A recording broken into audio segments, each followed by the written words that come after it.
1980, I left New York City, the home I was raised in, for St. Paul, Minnesota. I was 19 and had relocated with my 2-year-old son. I was in search of a healthy environment to raise my son and complete my education. For a few years, life was normal. By 1983, I had completed my international business degree from Hamline University. I was determined to see the world and cash in on my degree. In 1984, my aspirations were destroyed. I was diagnosed with lupus, an autoimmune disorder that within 3 months caused my kidneys to fail.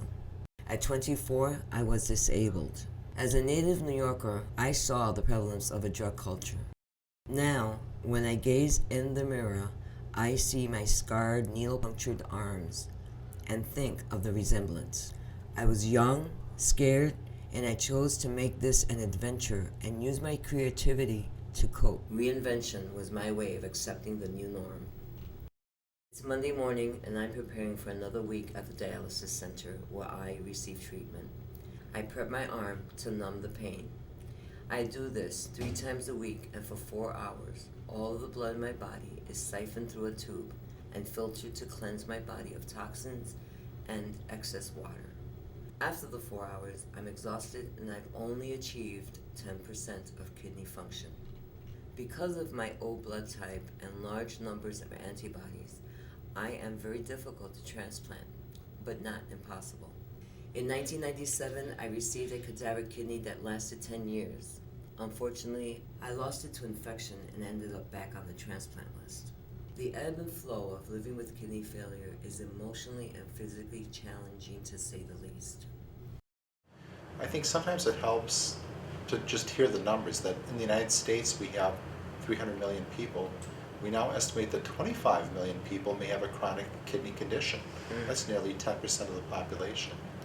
In terms of dialysis, more than 400,000 people every year receive either hemodialysis or peritoneal dialysis. And 17,000 kidney transplants are performed in the United States each year. Statistically, the most common causes would be what we call arteriosclerosis, or hardening of the arteries, which occurs with aging, high blood pressure, high cholesterol, smoking. Diabetes mellitus is also a frequent cause of kidney disease. But there's a large group of people that have what we call autoimmune diseases, where the immune system attacks yourself. The best known disease is lupus in that category. And again, that can affect people of all races, women and men, and different ages. If you were to go to a website like kidney.org, the website for the National Kidney Foundation, they will say, make sure that when you see your provider, get a blood test called the creatinine, a term that you don't hear very often, but a blood test that is routinely performed at all clinics to see how well are both kidneys working to clean the blood. The person does develop end-stage kidney disease where you need dialysis or transplantation. The best way to live a high quality of life for many years would be a kidney transplant.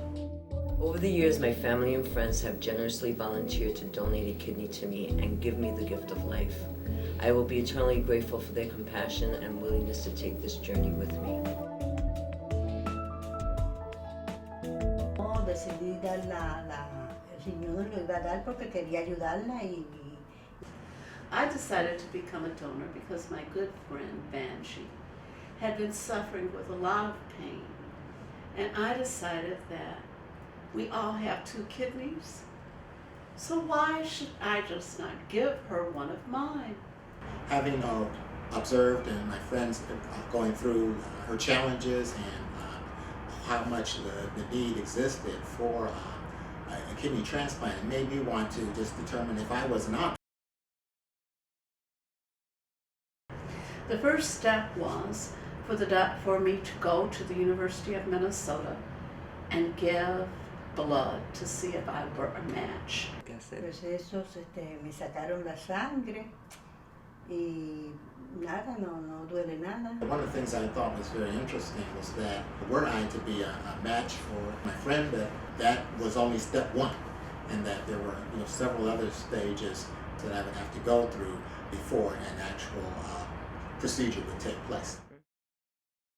Sí, yo le pregunté al doctor que si no conseguía ningún riñón, que cuánto tiempo más o menos duraba la persona cuando no tenía riñón. Me dijo que quizás 10 años o más.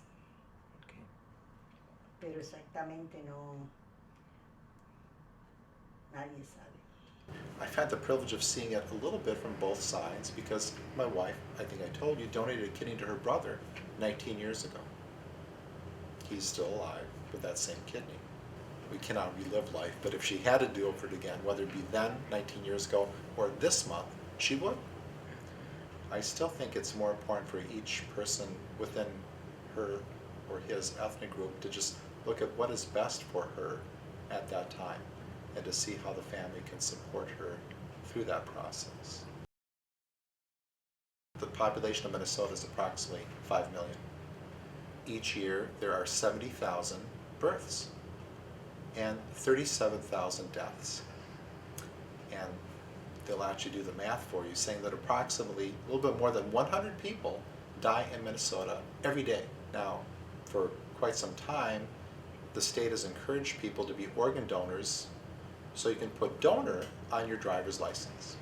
And the state of Minnesota states that 20% of current driver licensees in Minnesota are listed as donors. You would think that of those 100 deaths every day, 20% could be organ donors. There would never be a shortage. However, it doesn't take into account what people die from and the age of their death. Many kidney patients have had many surgeries, and surgery is associated with pain. And so as we age, as we have operations, as we have chronic medical conditions, we learn how to cope with that. I was very disappointed because I was unable to give my friend my kidney. Y que pronto pudiera estar normal y como era ella, pero desafortunadamente no sirvió, so no pude hacer nada más. There was disappointment, but at the same time, there was some sense of satisfaction in knowing that, well, perhaps I would still be able to go forward with this to help someone else in the future. I really had no fears. I really wanted to help. Then I would certainly encourage people to consider going through this process to determine if they would be a match for someone, because having, again, the opportunity to talk to a very close friend of mine and to know that he went through the process and that he did not in any way suffer in any particular way or had no restrictions imposed on his subsequent life, certainly led me to believe that it's the type of a thing that there may be a lot of perceptions that people have that are not realized, and that very, very little risk involved in anything that would impact their future life.